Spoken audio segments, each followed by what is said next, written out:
Welcome to AH Live episode 10. Always great to hang out with you guys on a Monday evening. We're here every Monday, 7 p.m. Pacific, 10 p.m. Eastern. And today's a very special episode. We have the one and only Michael Lington in the house. Man, he can play that alto saxophone, can't he? Incredible player, dear friend. Nice enough to play on a couple of my records, so we'll touch on that. But before we get to that, we have so much music to get to. I've got a couple new tunes to play for you guys, so I got to get straight to it. But right before that, please click share. We'd love to get as many people on board on Monday nights, and so if you don't mind, please share the word, let people know about it, click that share button, and we'll be rolling. All right? So first, we're going to start off with a tune off my new record. It's called Can't Stop. Here we go.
y'all got me sweating already.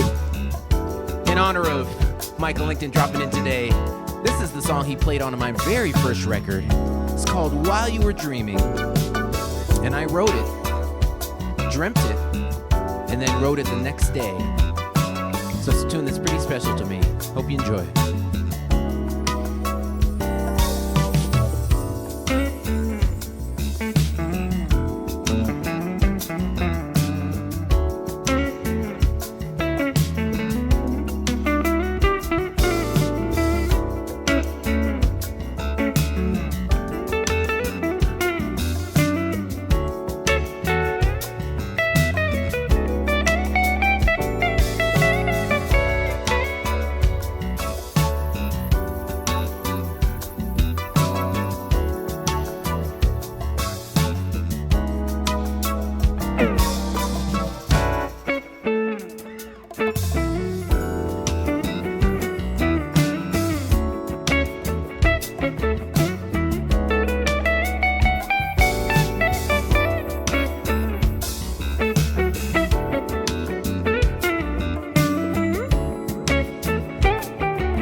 was While You Were Dreaming, all the way off album number 1, Just the Beginning.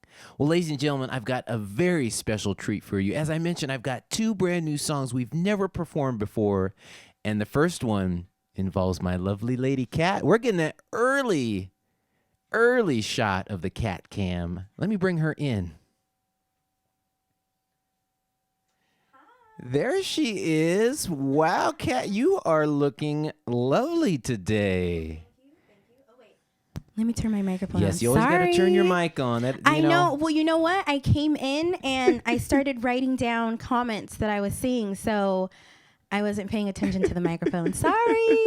All right. Well, we can hear you now, and we're going to dive right into it because we're going to chat later. We're going to get to the Cat Cam, the comments, Ask Adam. By the way, if you have any questions, drop them in. Cat will be monitoring during the show. Yes. But she's going to take a break from that right now because we got a little something up our sleeves. I think you'll recognize. I don't even want to introduce it.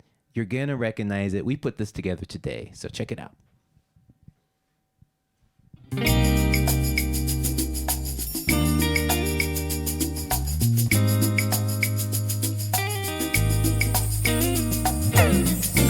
Walk in your rainbow paradise.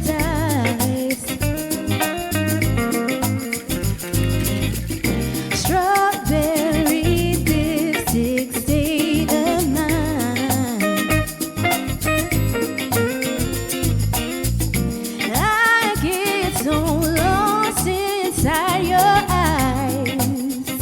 Would you believe it? You don't have to say you love me. You don't have to say nothing. You don't have to say you're mine. I walk through fire for you. Just let me adore you. Yeah, I walk through fire for you. Just let me adore you like it's the only thing I'll ever do. Like it's the only thing I'll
goodness, that was the world debut of that. We've never Yes! performed it. Kat was like, I really dig this song. And I was like, well, let's do it. And she's like, yeah, we'll do it in a few weeks. I said, no, let's do it today. So we kind of worked that up like around 3 o'clock today. And we did, yeah. And I hope y'all enjoyed it. Hope you enjoyed it. Yeah. It's an awesome song. It's by Harry Styles, Yep. by the way. His album is amazing. I'm kind of obsessed with it right now. It's like that old, like English rock kind of style. So if you kind of like old English rock, like early day pop, you would enjoy it. But it's great. His songs are awesome. Yeah, and I saw an interview with him where he was talking about how he was really into Peter Gabriel, and they went to the same studio that he recorded in. And so he's a old music head. So like all of us, we love the old school. So thank you so much, Kat. You're welcome. We're gonna get back to you a little bit later. Yes. You're not done. Don't go anywhere. Don't forget to put in your Ask Adam questions. I'm looking through the comments, okay? Thank you, Kat. Thanks.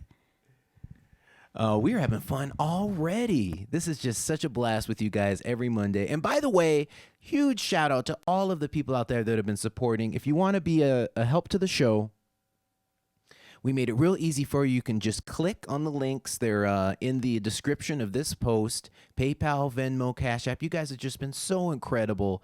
And I literally am putting it back into the show each week. And if you've been keeping up with this, I think you can attest. We started off with just a phone in the corner of the room. Now we've got a full mixer, PA, direct sound. We added lights last week. This week, I invested in fiber internet. That's right. A gig up and a gig down. Man, it makes a difference. So hope y'all enjoying the show out there, and we're just going to keep bringing it. So without further ado, this gentleman is just such an incredible, incredible artist and an even better person. I've known him for many years, and we've been able to make quite a bit of music together over the years.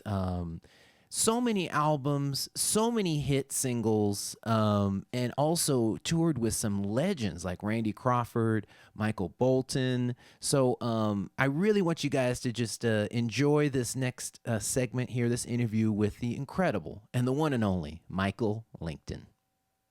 Man, Michael Lington, what is up? Thank you so much for coming through, man. How you doing? I'm doing good, buddy. How are you? Man, fantastic. You know, I mean, it's a new world. I mean, we were just chatting a little bit earlier about how it's just crazy how so different things are. I mean, you've got your fantastic Stage It series you've been doing, and I've been having a lot of fun on Monday nights. So, man, thanks for taking the time to come through. Of course. You know, it's interesting because I would think that the fact that we're not out traveling every weekend and touring that we would have a lot more time on our hands, but it turns out it's the opposite. How is that working?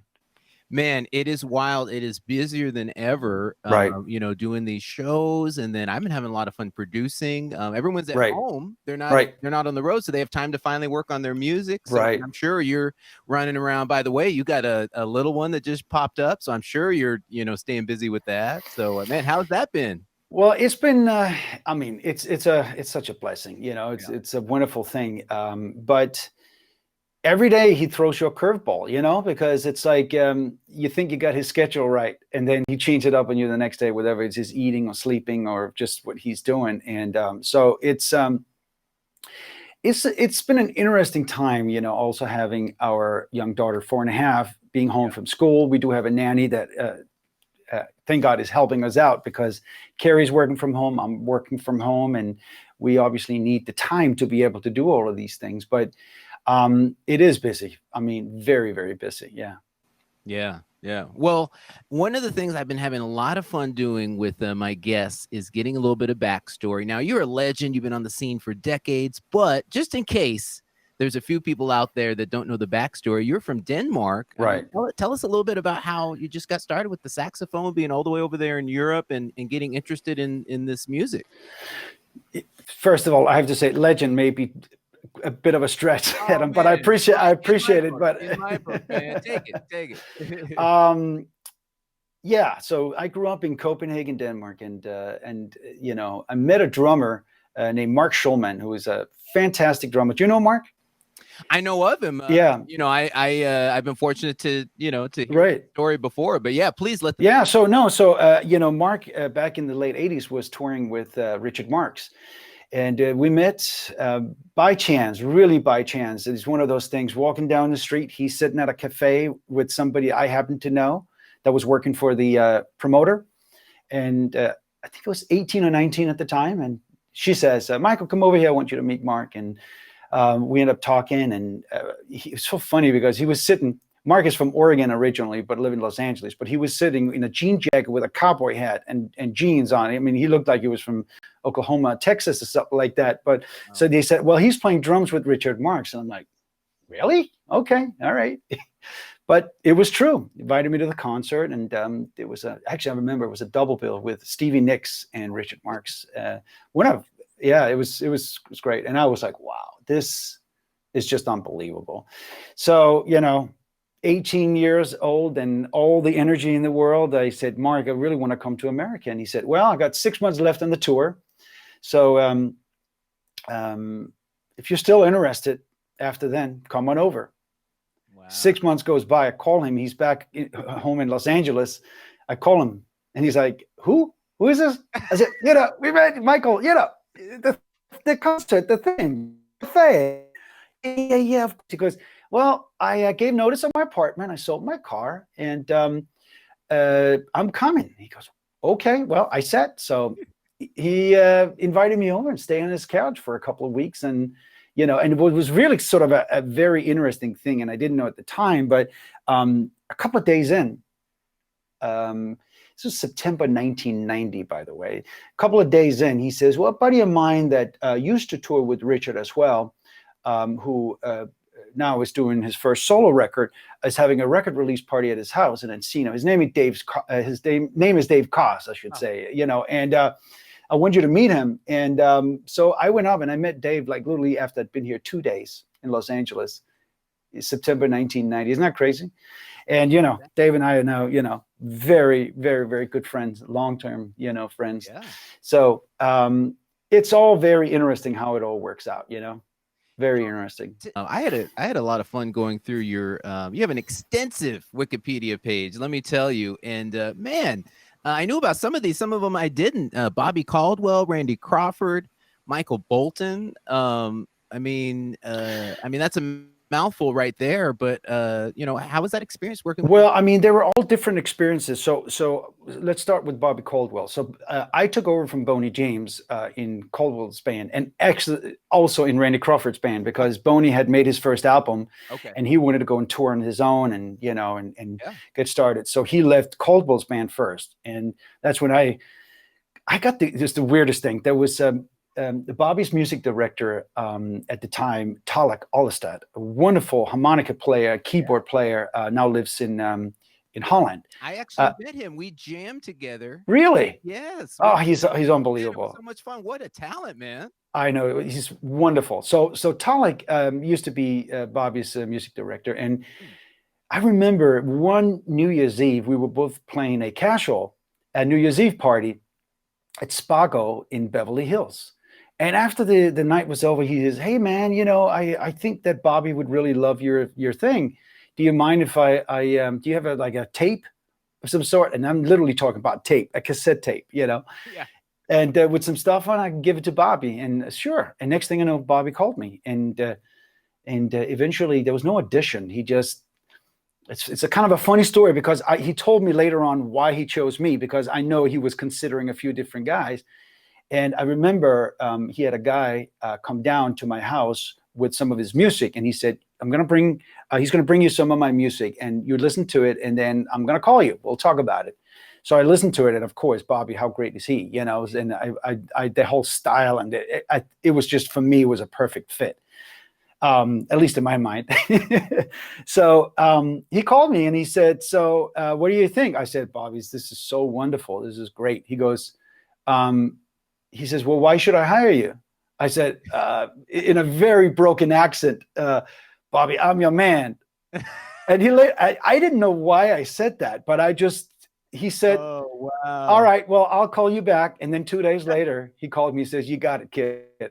And it was the weirdest thing later, honest with you, I tell you why I chose you, because you said, you're the man. So if you think you're the man, you must be the man.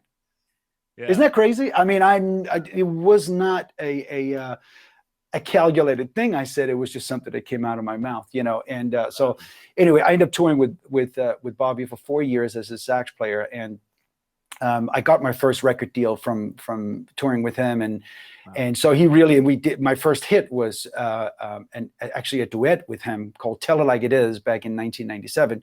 So there's a lot of love there for Bobby and for getting my start. And then it's so crazy how it all works. And I remember one tour we did.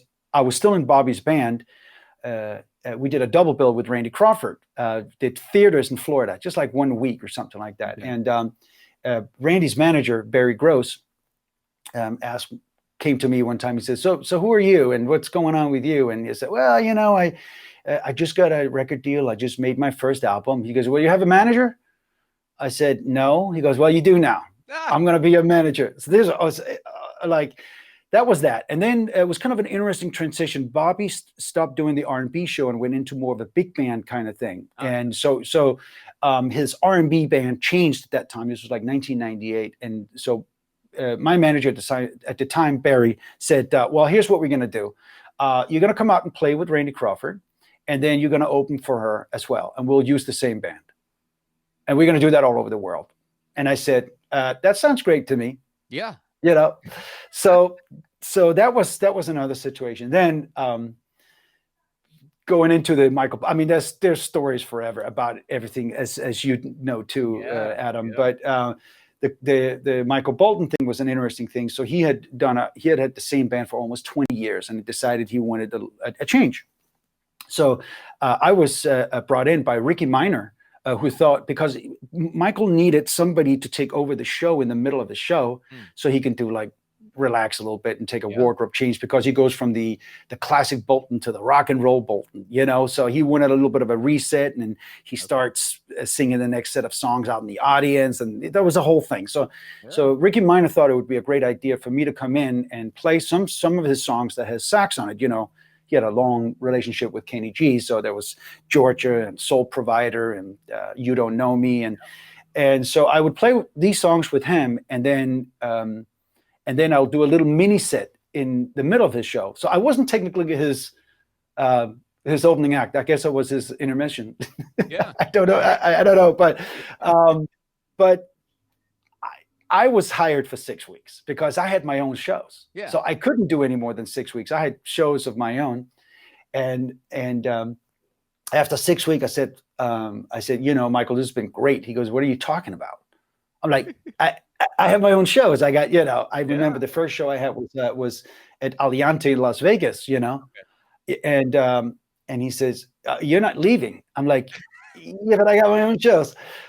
I wasn't told about that. So anyway, long story short, we worked it out, and I did the shows I had committed to, and then it ended up being a 3-year stint, you know, all over the world, 55 countries, you know, 250 days a year, you know, so it was pretty wild.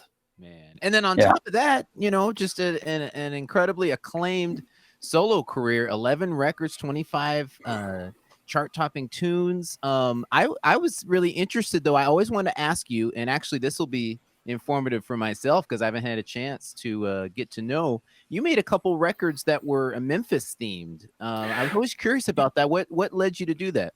Well, I mean, actually, not counting my very latest album, which was a Christmas album, but 3 albums before that, Soul Appeal, Silver Lining, and Second Nature, were all very Stax, Memphis, soul saxophone based. And as a matter of fact, I recorded a lot of the music in Memphis at Royal Studios. Wow. You know, I'd made a little more poppy a record prior to that. Yep. And, you know, I would start thinking about what would challenge me as a performer and as an artist and a songwriter too.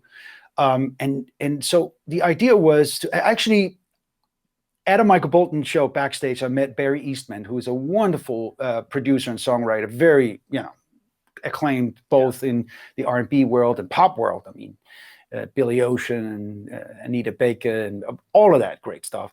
And I said, Barry, I've wanted to work with you for a long time. He says, I to work with It was one of those things. And we started writing, and it was a little more in the same instrumental pop, instrumental R&B vein. And at one point I said to Barry, I said, you know what? I have an idea about doing something a little different. I want you to go on a journey with me. I said, the music I grew up listening to was like Jackie Wilson and Booker T and the MGs and King Curtis and Sam Cooke and, all of that great soul music, Marvin Gaye. I mean, the list goes on. And I said, why can't we do something like that? He says, well, I don't have any experience writing songs like that. And I said, neither do I. So why don't we just learn it together?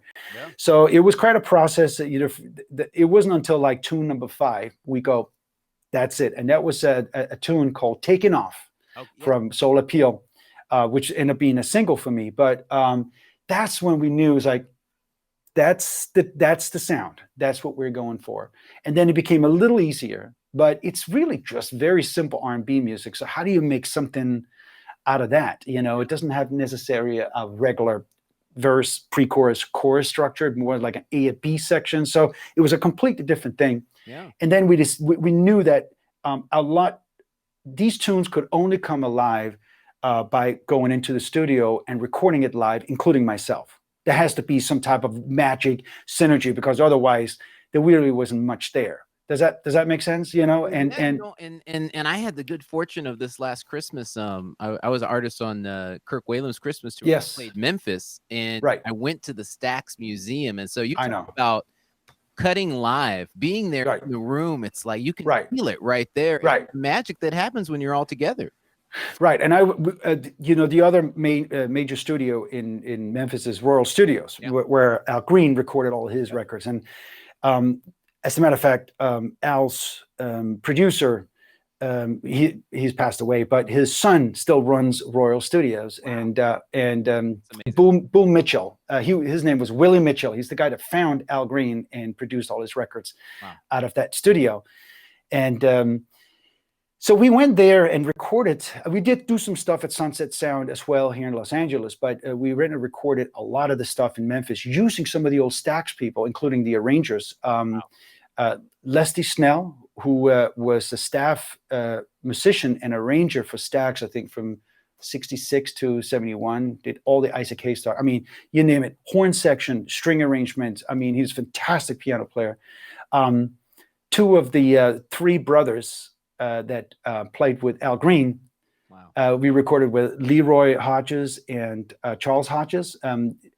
Teeny, who's the guitar player who wrote a lot of the tunes with Al, Take Me to the River and all of that stuff. Unfortunately passed away a couple of years ago, but those 2 guys were still around. So they were in the band. It was pretty interesting. And to be in that studio where all of that magic happened, I went to Stax too, but you can't really record. There's more of a museum now, but it was really, as a matter of fact, Kirk Whalum told me that when I went to see the Stax Museum for the first time, he says, you got to go by Royal Studios and talk to Boom Mitchell. And I did. And I walked in the studio. I said, I'm coming back. And he hears that all the time. Oh, okay, great. Yeah. And I came back. Wow. So yeah, it's a lot of fun. I mean, Ray Parker has done a lot of records there. And he told me, he says, well, if you want to record, don't spend more than 1 day at the studio, because you'll get cancer from all the asbestos falling off the ceiling. The studio hasn't been touched since 1961, okay, including the original drum kit, Rogers drum kit, that Al recorded, including, which nobody knows, but right at the entrance into the control room, there's an old Coca-Cola crate. And I said, what's with this old wooden Coca-Cola crate? He goes, so when they recorded all Al's songs, he would stand in the middle of the recording room. So those 5 taps on Love and Happiness? Yeah. Go, go, go, go, go, boo, da, da, da. That was him stomping on that Coca-Cola wooden crate. Wow. That's still there. The conga of the, Let's Stay Together, poof, all of that stuff, So it was pretty exciting to be there.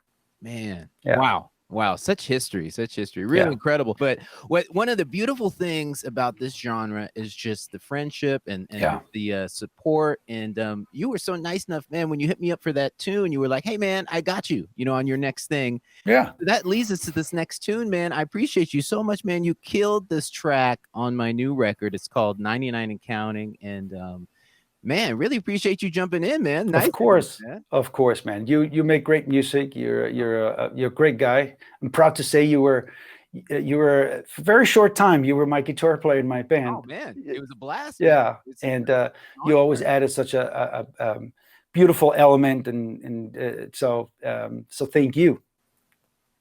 My pleasure, man. And ladies and gentlemen, by the way, this is the world debut of this song, never performed before. And today you get to hear it from myself and the one and only Michael Lington. This is 99 and Counting.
Oh man, Michael, man, this is it's gonna be hard to top that, man. We're just gonna have to play it live every time, I guess. That's right. We gotta Exactly. figure Yeah. that out somehow, man. Thanks for It's a jumping fun on. tune to play. It really is. Oh man, appreciate it. So man, I want you to let the people know how they can get a hold of you, how they can see you. I know you have your fantastic Stage It series. Please, like for people that don't know about that, let them know what's the deal. Sure. So I do my live stream shows on a platform called Stage It, and it gives a bit of a concert experience. So obviously it's a set time. It's not only a set day, but it's also a set. It's 30 minutes plus. You usually do about 4 encores, so it being about 45, 50 minutes. What's different about this than say a Facebook Live is that you have to get a ticket. Okay. Tickets for my shows are pay what you can, and then people, of course, can tip if they so feel. It's not necessary at all, but they can. You also have to sign up for a free account with StageIt just to create a screen name or username. But it's been a cool experience because the community that gets together every week and then keep on growing, to see the messages that they're helping each other out in a way. Like one guy is saying, well, I'm watching this on my 85-inch big screen. Somebody's go, how do you do that? And I said, while I'm playing, they're giving tech advice, I mean, but it's not only that. It's just, it's in these days here, Adam, where that interaction with our audience were taken away. It left an incredible void for all of us, and so to have these moments with our fans, with audiences, is really meaningful. And Sunday, which is my shows are on Sundays at 5 p.m. Pacific Daylight Time, has become one of my favorite times because, we can't forget that we've had 3 really rough months of uncertainty. A lot of people have lost their jobs. A lot of people have lost their lives, and we can't forget that there's some really hardship for many of us, and so to have these moments of joy and lifting each other up, lifting our souls up, gives us renewed hope and energy. So I feel like after I do shows days, I can do this for another week. This is, because when I did my last show on March 13th, and I was out of town, was a little nervous about going for that show, but out of town. And that day I was in Arizona, and that's when they declared the whole thing a national, not a national, actually a pandemic, an international health crisis. And at this point, it's like, what does that mean? I'd just taken 2 months off to have my son, and I was getting ready to tour, and I was like, what does this mean? And of course I come home and I'm like, I got to figure out another way to communicate, because I got to look after my mental health and sort of my well-being. Just financial is one thing, but just the well-being of, this is what we do, right? If you take that passion away for us, we don't know quite what to do with ourselves. So to have these moments to interact is just so meaningful for all of us. Loving it, man. So let the people know, when is your next Stage It show, and where can they find you online? It'll be, my website is always a great hub to go to, because everything that you need to know will be right there, michaellington.com. But we're all on social media. My Twitter and Instagram is LinkedIn Sax. My Facebook is just the official Michael Lington Facebook page. The Stage It shows, I always post during the week about the ticket link to get and how to get it and all that stuff. But my shows are always on Sundays at 5 p.m. And you can also go to stageit.com and just search for my name, and the upcoming shows will be right there. Again, you sign up for a free account just to create a stage name or a screen name, and then you get a ticket to the show. Pay what you want. I will say this is kind of cool. So Ramsey Lewis is now doing shows on Stage It. So that was kind of a cool thing to see, but yeah, so stageit.com. So it's a wonderful, and what's cool about it too is that you'll see a lot of artists that and don't know. You'll discover a lot of new artists there that are all doing shows. So I think it'd be fun just to go and explore what they have to offer over there. Very cool. Very cool. Well, ladies and gentlemen, you heard it right here. Make sure you tune in this upcoming Sunday, 5 p.m. Pacific, to see Michael Lington. Michael, thank you so much for making the time to come through. Of course. My pleasure, Adam. And, much continued success to you. Oh, man. Appreciate it. All right, man. We'll catch you later. Take care. Oh, and there you have it. Michael Lington, man, we appreciate him coming through the show. Make sure you support him. Go to michaellington.com. Grab his music and make sure to check out his Stage It series every Sunday. And if you want to grab that tune, 99 and Counting, it's on the new album, and you can grab it at adamholly.com/shop. I think you all know what time it is. It's time for that cat cam. She's back. So what's up, Kat? What'd you think about Michael Lington? What'd you think about what he was throwing down on there? Oh my goodness, Michael Lington. Well, we've known Michael Lington for, years, and I too didn't know all of his background. I mean, I knew about Michael Bolton, but not all the others. So very extensive. Bobby and congratulations on your new baby. Yeah. That's so exciting. But it was great, and so many people had great things to say. Yeah, so dive right in. What are the people saying? What are the comments? Well, one comment for the interview for you and Michael, Sean Davis says, "Hey, Michael, love your stream." So he's tuning in to watch Michael on his Stage It stream. Awesome. Ted Joseph says, "Great show." Oh, what's up, Ted? Big shout out to Ted. He was there at the beginning of my career. I signed to Kalimba Music, founded by Maurice White, and he was the A&R executive. Lives up in Vegas and was instrumental in my first 2 albums. So appreciate you, Ted. Thanks for tuning in. Ted. Okay, and then some people shouting out where they're watching from. Okay. We have Baton Rouge, Louisiana in the house. All right. Angela Knox, she's watching from Signal Hill down here in SoCal. Okay, SoCal in the house. Donnie Moten says, "Greetings from El Paso." Texas, okay. we're getting Oh, around. and we have one of my friends, one of my really good friends, Alexis. She's watching from Upland, California, what's up? All which is right. like not even 5-10 minutes from where we are. Yeah, they're our neighbors. They're right in our hood. Okay, cool. Right on. We also have, another longtime family friend of my family. We all went to church together for years and years and years. Her name is Rona Davis. Hi, Rona. All right. Thank What's you so up, Rona? much for watching. She says, "I look forward to Mondays so much." Oh, appreciate you. Ruthie Danvers in Venice Beach down here in SoCal. She says, "Thank you for rescuing me again this week." Oh, wow. Hi, okay. Ruthie. Well, thank you. You guys are rescuing us. The good vibes have just been incredible every week. Yes. So appreciate you guys. I love this one. Brian, it looks like Haid or Haiti. He says, "I'm chillaxing with an Arnold Palmer." That sounds nice. Yeah, come on, save one for us. Save one for us. We're gonna need please. something after the show, I because we know. put in a full day. We get A started full on the day. show early in the morning, sound check and going over the music. So save one for us. And we have Lisa Lang. She says, "Hi, Adam, Kat, and Michael." Hi, All Lisa. right. What's up, Lisa? How you doing? Rhonda Kilpatrick. Hi, Rhonda. Yes. She's down in San Diego. Always She hanging. said that she's watching you on her big screen. Oh, I love it. I've been hearing about a bunch of people. Michael talked about it in the interview as well, and it's so cool. You guys inspired me. I started doing it too. You get the Facebook Watch app on if you have a smart TV or a Fire Stick or whatever.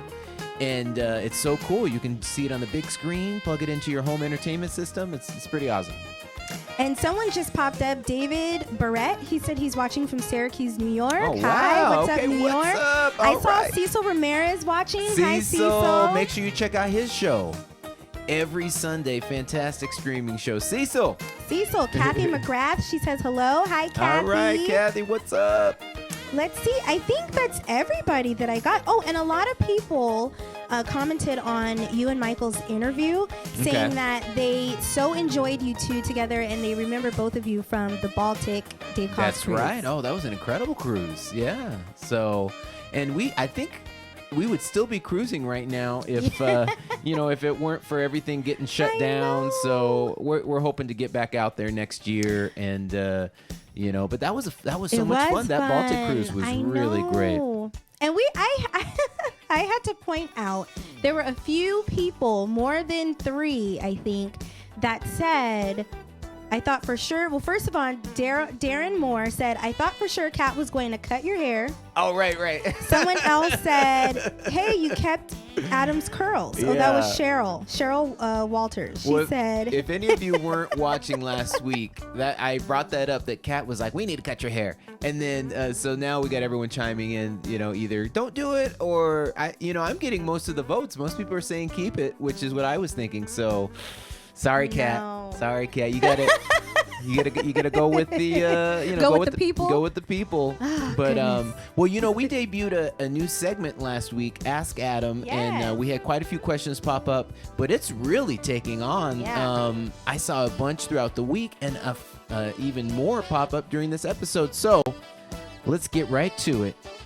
Ask Adam. What are they asking? What are they asking out there, Kat? All right. So this is a really nice one. Okay. This is from Kat Finn. She says, Adam, what age were you when you received your doctorate degree? Okay. And how do you think it's helped your career? That's a good question. And also, I saw someone else ask, why did I do a doctor? So I can answer all those questions right now. Really, I just wanted to make people call me doctor. No, I'm kidding. No, so what age? Well, it was 2010. So I would have been 25. Is that right? No. 2010. Yeah, I would have been 25. You should know. Gosh, man, it was a blur. And got it from the University of Southern California. Fantastic program. Why did I do it? I wanted to pursue teaching opportunities. I love teaching. I've taught at 4 universities in all. Let me see if I can count them all. Saddleback College, Musicians Institute, Chaffey College, and Azusa Pacific.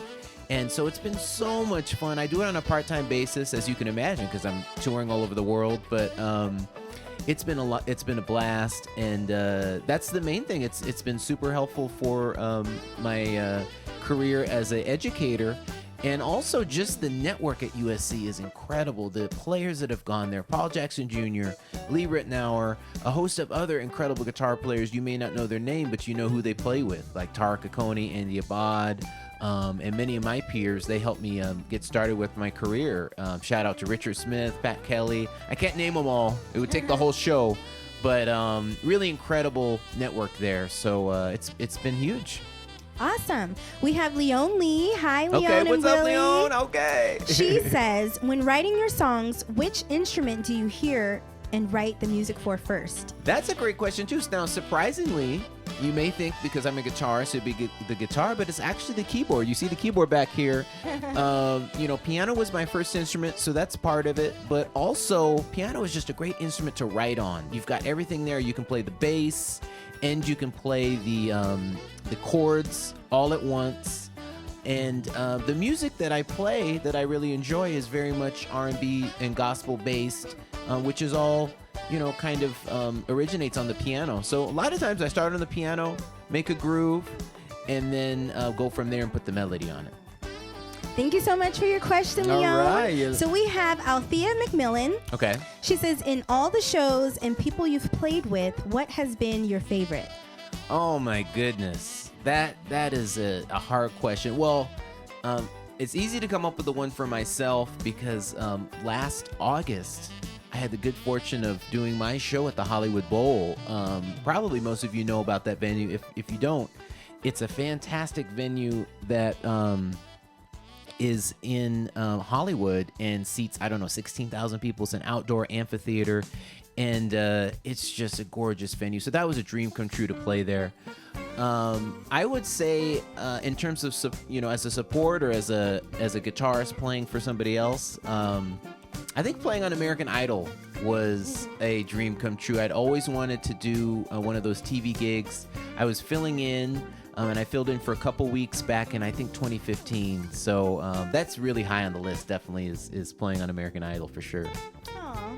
All right. And we have Sue. She is watching from Hawaii. Hi, All right. Sue. Aloha. She says she saw you at the Blue Note, I almost said Tokyo, Blue Note Honolulu in 2019. Yeah. She said, will you be coming back to the Blue Note once life gets back to normal? I would love to get back there. The Blue Note is just so awesome on Oahu. Yeah. And been there a few times. This last time I was a special guest with Dave Cause, and of course Dave is just the best, and we just had such a blast. Chris Walker was a special guest as well, and so hopefully we get back there soon. Hopefully. I see a couple shows popping up here and there. A lot of stuff is getting postponed to 2021, but hopefully we can get back there soon. Thank you so much for your question, Sue. So we have two more. So Thomas Eastland, he says, who's playing drums on your tracks? Oh, and I highlighted him early on in episodes 1 and 2. It's the one and only Mr. Chocolate, Eric Valentine. Fantastic drummer. He's played on almost every song of mine, and a lot of the songs I produce for other artists as well. And fantastic drummer, originally from DC, now lives here in LA. And we got to know each other just in the LA scene, just playing around town. And we've done so many things together, the cruise and, a lot of my shows. So really great drummer. If you need drums, hit him up. Eric Valentine. Eric Valentine. Thank you, Thomas. We have Carla in Denver. Hi, What's Carla. up, Carla? All right. Thank you so much for watching as always. She asks, how does an artist develop their own sound? I love when I hear a song and I have yet heard it before, and I can distinguish the artist by just their sound. Yeah. Well, that's a great question as well, and it's so important because the last thing you want to do is, kind of be a clone or a copy of somebody. I mean, there's so many great players, and that's what we're all trying to do, is find a distinctive sound. Sometimes it's what you play, the notes you play. Sometimes it's the instrument.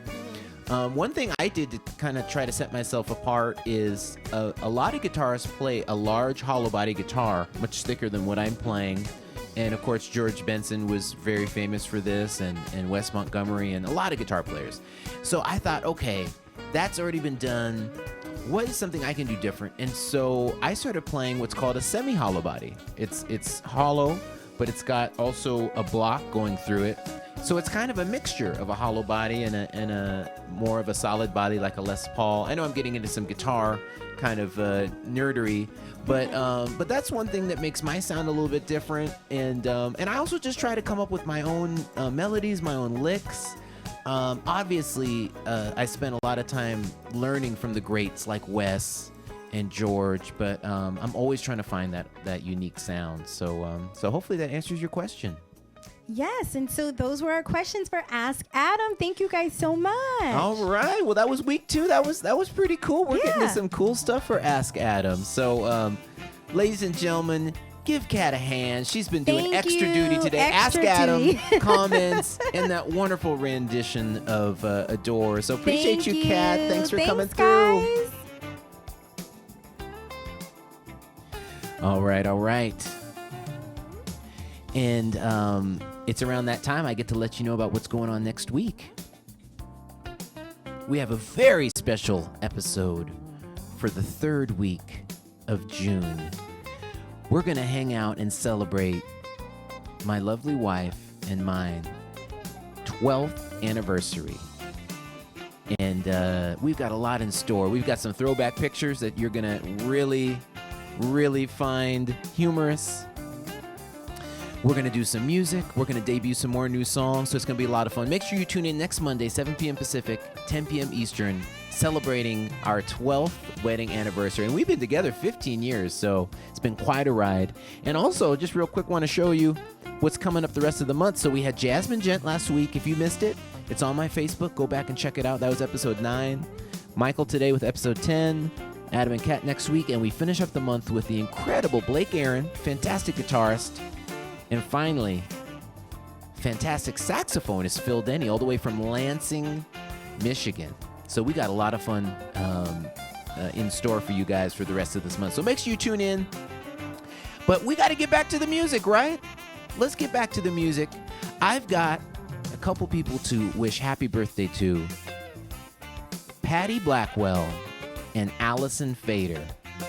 They've been hitting me all week saying, hey, it's my birthday. I'm hanging for your birthday. So I want to wish both of you a very, very happy birthday. I'm honored that you're hanging with us tonight for your birthday.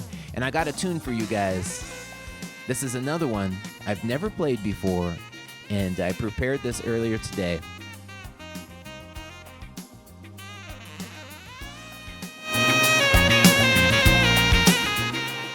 I got a little bit of Al Jarreau for you guys. And it's unplugged. I hope you enjoy a little bit of morning.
hope you enjoyed that. Happy birthday, Patty and Allison. Hope you enjoyed a little bit of Morning from Al Jarreau. Well, we're down to our last song, and I want to take us out on a high note. This is the first single off my second record. It always feels good to me. I hope it feels good to you. It's called Can You Feel It? Featured Marcus Anderson on the original. I hope y'all can feel it out there. I hope you've been enjoying hanging with us on Mondays. Come on, let's roll.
Oh my goodness, this has been so much fun hanging with you guys. That concludes episode 10. If you feel like helping out, keeping the show going, it all goes back into the show, into my future musical endeavors. PayPal, Venmo, Cash App, it's all there. Appreciate you guys. Thank you so much for hanging out. I hope to see you next week for episode 11. Featuring Kat and myself celebrating our 12th anniversary. And don't miss Blake Aaron and Phil Denny to round out June. Hope to see y'all next week. Peace.